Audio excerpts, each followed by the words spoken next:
नमस्कार, news now में आप सभी का स्वागत है। मैं हूं आपके साथ में बैजू अग्रवाल और हमारे साथ आज मौजूद हैं डॉक्टर दीपेश अग्रवाल। डॉक्टर साहब न्यूटा गेटवेल में प्रैक्टिस करते हैं। जैसा कि आप सभी जानते हैं कि हम हर हफ्ते जो है मेडिकल से रिलेटेड कार्यक्रम करते हैं, जहां पर हम सिलीगुड़ी शहर के अलग अलग नर्सिंग होम और हॉस्पिटल के डॉक्टर को हमारे स्टूडियो में बुलाते हैं और आपकी समस्याओं का हम हल ढूंढने की कोशिश करते हैं। आज हम जीआई के बारे में बहुत विस्तार से बातचीत करेंगे, क्योंकि आम लोगों को ये पता नहीं होता है कि जीआई होता क्या है। हम आपको बता दें कि अगर आपके शरीर को स्वस्थ रखना है तो आपके डाइजेस्टिव सिस्टम को सही रखना बहुत ज़रूरी होता है। अगर आपका डाइजेस्टिव सिस्टम सही नहीं रहेगा तो आप कई तरह की बीमारियों से जूझ सकते हैं। तो आज हम डॉक्टर साहब से जो है जीआई के बारे में बहुत डिटेल्स में बातचीत करेंगे और और जीआई से संबंधित जो बीमारियां हैं उनके बारे में बातचीत करेंगे, उनका इलाज क्या है उनके बारे में हम बातचीत करेंगे। तो डॉक्टर साहब, सबसे पहले तो हमें आप ये बताइए कि जीआई ट्रैक्ट का जो है मतलब क्या होता है और इसका फुल फॉर्म क्या होता है। डॉक्टर साहब, जो जीआई ट्रैक्ट है, इसका फुल फॉर्म जो है वो है गैस्ट्रोइंटेस्टाइनल ट्रैक्ट, और जो ऑर्गन्स इसमें रिलेटेड होते हैं वो सारे ऑर्गन्स कहीं ना कहीं डाइजेशन से रिलेटेड रहते हैं। तो ये स्टार्ट होता है हम लोग का मुंह से और ख़त्म होता है लैट्रिन के रास्ते पे। जी सर। और इसमें जो ऑर्गन्स इन्वॉल्व रहते हैं वो है फूड पाइप, जिसको हम लोग ईसोफेगस बोलते हैं, स्टमक रहता है, स्मॉल इंटेस्टाइन छोटी आंत, बड़ी आंत, और उसके बाद लैट्रिन का रास्ता। इसके साथ साथ लीवर, गॉल ब्लैडर और पैनक्रियाज भी जीआई ट्रैक में ही इन्वॉल्व होते हैं, बिकॉज ये सारे ऑर्गन्स अल्टीमेटली डाइजेशन में हेल्प करते हैं। जी सर। डॉक्टर साहब, जीआई सर्जन के साथ में गैस्ट्रोएंटरोलॉजिस्ट का क्या फ़र्क होता है? जो गैस्ट्रोएंटरोलॉजिस्ट, हम लोग एक्चुअल में टेक्निकली मेडिकल गैस्ट्रोएंटरोलॉजिस्ट बोलते हैं और सर्जन्स को सर्जिकल गैस्ट्रोएंटरोलॉजिस्ट बोलते हैं। ओके। तो दोनों साथ साथ में चलते हैं, ऐसा नहीं है दोनों अलग अलग डिपार्टमेंट्स हैं।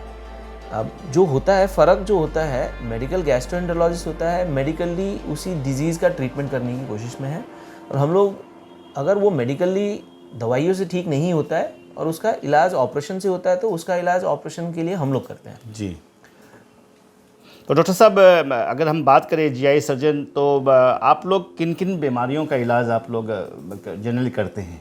जैसे अभी हम लोग ने बात किया था, जो ऑर्गन्स रिलेटेड रहते हैं, जैसे फूड पाइप हो गया, स्टमक हो गया, इंटेस्टाइन हो गया, बाकी गॉल ब्लैडर, लीवर, पैनक्रियाज, इससे रिलेटेड सारा डिजीज़ का ट्रीटमेंट जो होता है वो जीआई सर्जन करता है। जैसे फॉर एग्जांपल गॉल ब्लैडर में अगर गॉल स्टोन्स है उसका ट्रीटमेंट भी जीआई सर्जन्स करते हैं। वैसे ही गॉल ब्लैडर में अगर कैंसर भी होता है तो उसका ट्रीटमेंट भी जीआई सर्जन करते हैं। इसका मतलब ये नहीं है कि गॉल ब्लैडर का स्टोन का इलाज जनरल सर्जन नहीं कर सकते, वो भी करते हैं, बट हम लोग का इसमें ट्रेनिंग में स्पेशलिटी में जीआई सर्जरी में रहता है, तो इसलिए इन सब का इलाज हम लोग के अंडर में आता है। बिल्कुल। तो अगर डिजीज़ का बात करें तो फूड पाइप से रिलेटेड, स्टमक से रिलेटेड, वैसे छोटी आंत, बड़ी आंत, गॉल ब्लैडर का, पैनक्रियाज का और लीवर का, ये सारा डिजीज़ से रिलेटेड ट्रीटमेंट हम लोग करते हैं। बिल्कुल। दर्शकों, आज हम जो है जीआई की बीमारी के बारे में डॉक्टर साहब से बहुत डिटेल्स में बातचीत करेंगे, क्योंकि डॉक्टर जो है जीआई सर्जन है और हमारे शरीर के कई अंग जो हैं जीआई से संबंधित होते हैं, जिनमें तरह तरह की बीमारियां होती है। तो डॉक्टर साहब, एक आदमी कैसे समझ पाएगा कि उनको जीआई से संबंधित बीमारियां हो गई है? कोई लक्षण? अब सब डिजीज़ का अलग अलग लक्षण होते हैं। जैसे पेट के लिए अगर हम लोग स्टमक का माने तो पेट में दर्द होना, जलन होना, कभी कभार खून की उल्टियाँ होनी जी, या तो अगर लैट्रिन काला हो रहा है तो वो आपका पेट का डिजीज़ के रिलेटेड हो सकता है। ओके। अगर हम लोग इसको डिवाइड करें तो upper GI tract, lower GI tract, mid GI tract अलग अलग होता है, तो उनका सिम्टम्स भी अलग अलग होता है। पेट में दर्द होना, खून की उल्टी होना, लैट्रिन काला होना, ये अपर जीआई ट्रैक्ट को रिलेट कराता है। वैसे ही अगर आपका मान लीजिए पेट में ऊपर की तरफ दर्द होना और खाना खाने के बाद ये दर्द बढ़ना, कभी कभार गॉल ब्लैडर में स्टोन्स का सिम्टम्स हो सकता है। वैसे यही सिम्टम्स सेम आपका अल्सर का भी हो सकता है। अच्छा।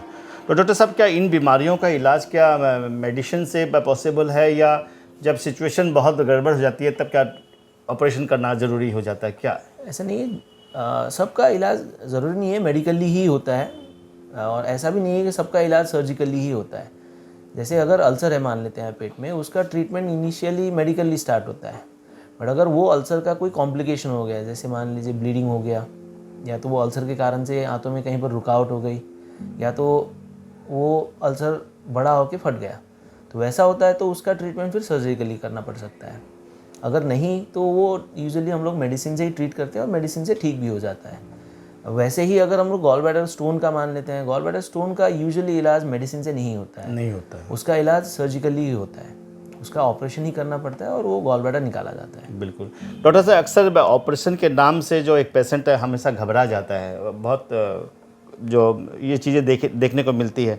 तो जीआई सर्जरी जो है एक पेशेंट के लिए कितना फ़ायदेमंद है, क्या लगता है आपको? जैसे अगर किसी चीज़ के लिए आप डॉक्टर को दिखाने जा रहे हैं और जिसमें आपको ऑपरेशन की ज़रूरत है, तो वो ऑपरेशन टाइम में करवाना बेटर रहता है, क्योंकि आप जितना उसको डिले कराते जाते हैं उसका after effects, side effects, complications वो भी बढ़ते जाता है।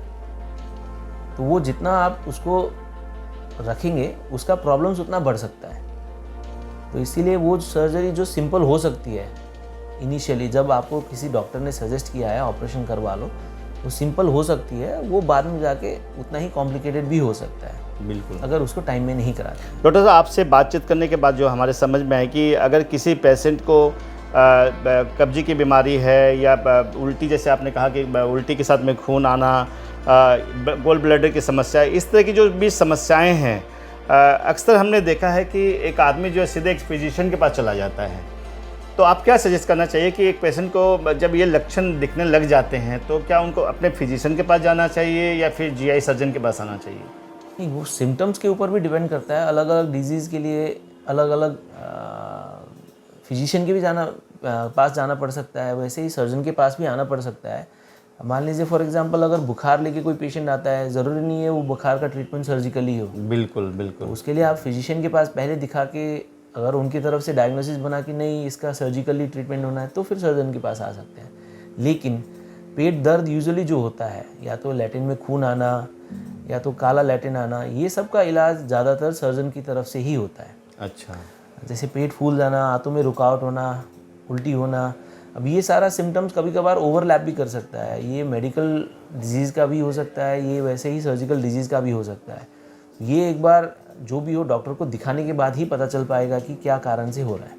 तो दर्शकों, आज हम जो है जीआई की बीमारी के बारे में डॉक्टर दीपेश अग्रवाल साहब से बहुत डिटेल्स में बातचीत कर रहे हैं। हम फिर एक बार आपको बता दें कि डॉक्टर दीपेश अग्रवाल नियोटिया गेटवेल में प्रैक्टिस करते हैं। अगर आपको भी जीआई से संबंधित कोई बीमारियां हैं जिसके बारे में डॉक्टर साहब ने बताया कि अगर आपको उल्टी हो रही है, अगर आपके लैट्रिन में खून आ रहा है, अगर आपको काली लैट्रिन हो रही है, तो इस तरह के अगर सिम्टम आप में हैं तो आपको जीआई सर्जन से ही मिलना चाहिए और उनकी सलाह लेने की बहुत ज़रूरत है। और डॉक्टर साहब ने कहा कि आपको अपने फिजिशियन को भी आप दिखा सकते हैं, लेकिन जब इस तरह के लक्षण अगर दिख रहे हैं तो आपको जीआई सर्जन से ही मिलना चाहिए। तो डॉक्टर साहब, अगर हम सर्जरी की बात करें तो जीआई सर्जरी में जो है मिनिमल एक्सेस क्या होता है? मिनिमल एक्सेस सर्जरी जो बोलते हैं हम लोग, वो होता है लैप्रोस्कोपिक सर्जरी। जो मतलब बेसिकली इसमें एंट्री के लिए और ऑपरेशन करने के लिए हम लोग यूजुअली लैप्रोस्कोप यूज़ करते हैं। कहने का मतलब आपके पेट में छेदा करके हम लोग अंदर देख के और वही इंस्ट्रूमेंट्स के साथ, लैप्रोस्कोपी का इंस्ट्रूमेंट्स के साथ हम लोग वही सर्जरी करते हैं। तो सर्जरी जो ओपन और लैप्रोस्कोपी में होता है वो बेसिक प्रोसीजर सेम होता है, बट करने का तरीका अलग हो सकता है। जैसे हम लोग गॉल ब्लैडर का सर्जरी होता है, लैप्रोस्कोपी भी होता है, ओपन भी होता है। तो अल्टीमेटली वो गॉल ब्लैडर का सर्जरी में निकलता गॉल ब्लैडर ही है, चाहे वो ओपन कर लीजिए चाहे लैप्रोस्कोपी कर लीजिए। बट ओपन करते हैं तो चीरा लगता है, बड़ा चीरा होता है, दर्द होता है, वैसे ही आपका हॉस्पिटल का स्टे भी बढ़ जाता है, रिकवरी टाइम भी बढ़ जाता है, ऑपरेशन टाइम भी बढ़ सकता है। तो अगर यही चीज़ हम लोग लैप्रोस्कोपी देखें तो वही चीज़ का आपका पेन भी कम रहता है, रिकवरी भी अर्ली होती है, मरीज़ को घर भी जल्दी जाते हैं और अल्टीमेटली आपका जो hospital stay and recovery phase जो होता है वो जल्दी होता है। बिल्कुल। डॉक्टर साहब, अगर हम बात करें नियोटिया गेटवेल की, तो जीआई से संबंधित जो सर्जरी हो रही है, क्या क्या फैसिलिटीज़ है आप लोग के नियोटिया गेटवेल में? अभी नियोटिया में हम लोग के पास जीआई से रिलेटेड सारी फैसिलिटीज़ हैं। हम लोग दोनों ओपन और मिनिमल इन्वेजिव जो लैप्रोस्कोपी होता है दोनों करते हैं, और इसमें हम लोग बिनाइन डिजीजेज़ और कैंसर का दोनों का इलाज कर रहे हैं। ओके। बिनाइन डिजीजेज़ मतलब आपका गॉल ब्लैडर का स्टोन्स हो गया, वैसे ही सीबीडी का स्टोन्स का हो गया, वैसे जैसे हाइटस हर्निया होता है, बाकी आपका इंग्वाइनल हर्निया, अम्बिलिकल हर्नियाज जो होता है, और उसके अलावा आपका पैंक्रियाटिस का इलाज है, अपेंडिक्स का हो गया। तो ये सारा इलाज हम लोग का वहाँ पर चल रहा है। साथ में हम लोग का कैंसर का इलाज भी वहाँ पर हो रहा है। जैसे पेट का कैंसर हो गया, छोटी आंत बड़ी आंत का कैंसर हो गया, पैंक्रियास का कैंसर हो गया, गॉल ब्लैडर का कैंसर, लीवर का कैंसर, ये सारे ट्रीटमेंट नियोटिया गेटवेल में अभी हो रहे हैं। हो रहे हैं। बट सब लीवर की जो बीमारियां हैं वो भी क्या जीआई से ही रिलेटेड हैं क्या? हाँ, लीवर का भी जो बीमारियां होते हैं वो जीआई से ही रिलेटेड रहते हैं। जैसे मैंने बताया, इसका ट्रीटमेंट मेडिकली भी हो सकता है, सर्जिकली भी हो सकता है। तो किसी चीज़ के लिए हो सकता है मेडिकल गैस्ट्रोएंटरोलॉजिस्ट को दिखाना पड़े, और किसी चीज़ के लिए हो सकता है सर्जिकल गैस्ट्रोएंटरोलॉजिस्ट को दिखाना पड़े। डॉक्टर साहब, अभी 2-3 बीमारियां बहुत आम हो गई। एक तो कब्जियत की शिकायत अधिकांश लोगों में देखी जा रही है, दूसरा है कि पाइल्स की बीमारी और फिसुला, ये 3 बीमारियां बहुत कॉमन होती जा रही है। तो ये भी क्या आपके जीआई से रिलेटेड है और इनका इलाज क्या है, कैसे? ये भी जीआई से रिलेटेड है, एंड मोस्टली इनका रीज़न जो है अभी हम लोग का लाइफस्टाइल है। लाइफस्टाइल इन द सेंस कि आपका सेडेंट्री लाइफ, बैठे रहना पूरा दिन। दूसरा चीज़ खाने में हम लोग का जो खाना है, हम लोग मोस्टली वेस्टर्न फूड की तरफ जा रहे हैं, फास्ट फूड की तरफ जा रहे हैं, जिसके कारण से भी कॉन्स्टिपेशन बढ़ रहा है। और जैसे कॉन्स्टिपेशन बढ़ता है, उसी के कारण से आपका पाइल्स, जिसको हम लोग हेमोरॉइड्स बोलते हैं, उसका और फिशर, इसका रेट बहुत बढ़ रहा है। तो अल्टीमेटली जो लाइफस्टाइल है उसको चेंज करने की ज़रूरत ज़्यादा है, एंड ज़रूरी नहीं है इसका ट्रीटमेंट सारा सर्जिकली ही हो, मेडिकली भी ट्रीट कर सकते हैं इसको। तो इनिशियल ट्रायल यही रहता है कि ये मेडिकली ट्रीट हो, अगर नहीं होता है तो ऑपरेशन। यानी समय रहते आपको अपने डॉक्टर के पास चले जाना है, उनका सलाह लेके ही आपको ट्रीटमेंट शुरू कराना चाहिए। तो डॉक्टर साहब, जीआई से संबंधित जो भी बीमारियां हैं, उन बीमारियों से निजात पाने के लिए आप हमारे दर्शकों को क्या कहना चाहेंगे?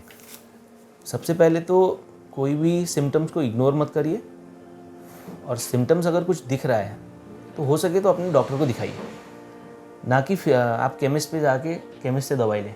बिल्कुल, क्योंकि ज़रूरी नहीं है सारा दवाइयों से ही ठीक होगा। कई चीज़ होते हैं, आप सिर्फ अपना लाइफस्टाइल चेंज करते हैं, उससे भी ठीक हो सकता है।